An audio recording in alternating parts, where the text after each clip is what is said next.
Hallo Deutschland und herzlich willkommen zum Money Monday hier auf der NSA-Convention 2015 in Washington, D.C. Wie der Name sagt, heute dreht sich alles ums Thema Geld. Wie kann ich als Speaker mehr Geld verdienen? Wie kann ich Zehntausende, Hunderttausende, vielleicht sogar Millionen mit dem Speaking-Business verdienen? Und ich freue mich riesig auf die Session heute. Gerry Hayzlett wird der Moderator sein. Da freue ich mich drauf. Wir werden Gerry nachher auch zum Interview vor die Kamera für euch holen.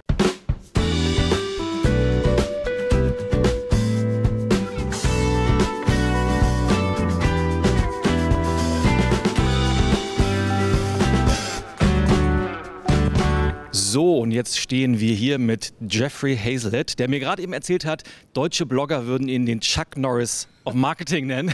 Und ich freue mich sehr auf das Interview. Er hat heute hier den Money Monday moderiert, hat live mit seinem C-Suite TV gesendet und wir werden ihm jetzt mal ein bisschen auf den Zahn fühlen, wie man als Speaker mehr Geld machen kann. Gerry, what would you say is the number one tip, your number one advice on how to make more money as a speaker? To focus on the things that matter the most. And so many times we get caught up in the minutia of doing lots of things, flashy things, and a lot of speakers do that we think we need this or this or this. You know, if you do a good job at what you do, it all comes to you. The fame comes with the fortune. So focus first on building the fortune and doing the small things in your business that are going to lead to great things. Be yourself. If you find the genuineness in yourself, you're going to do a lot better than trying to copy someone else. Cool, thank you very much. Thank you. Und nun geht es in die Breakout-Sessions und dort wartet bereits Siegfried Haider auf euch. Ich war heute in einem unfassbar tollen Workshop auf der NSA-Convention von Gerry O Brion. Und es war eigentlich ein bisschen unglaublich, was der Titel versprach, nämlich, dass Speaker von den richtigen Milliardenfirmen viel lernen können in Sachen Branding und Marketing. Und ich habe ihn jetzt hier, Gerry, I have a little doubt that these little enterprises have millions of dollars or so much money that they can copy these strategies. What is your main message to this? Billion-dollar brands do a few things really, really well that anybody can do. One thing is they listen really effectively to their customers so that they understand deep insights about the people that are buying.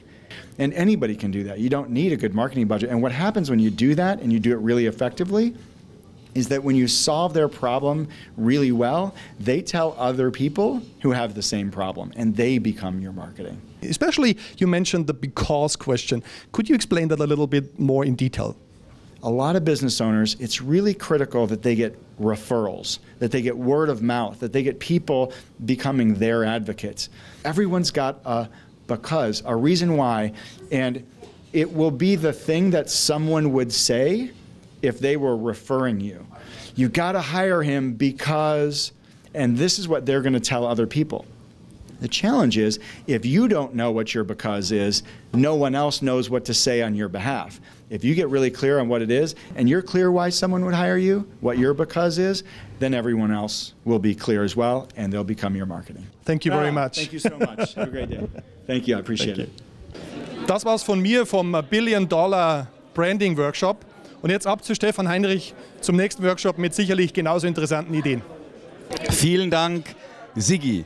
Now, here with me is Robert Bradford. You're known for strategic planning. If there would be one thing you would recommend to a person who is more in the coaching or training business and wants to be more booked in the speaking business, what would it be?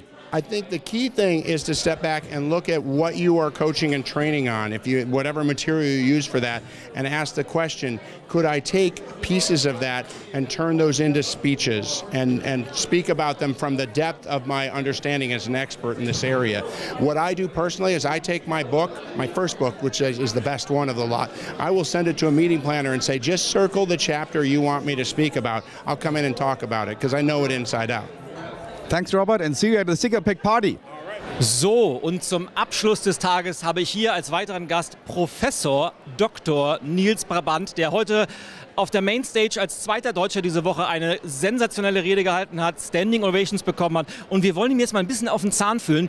Nils, wir haben ja die Tage festgestellt, es gibt große kulturelle Unterschiede zwischen den Amerikanern und uns Deutschen. Worauf musst denn du als Keynote-Speaker besonders achten, wenn du vor einem hauptsächlich amerikanischen, internationalen Publikum sprichst?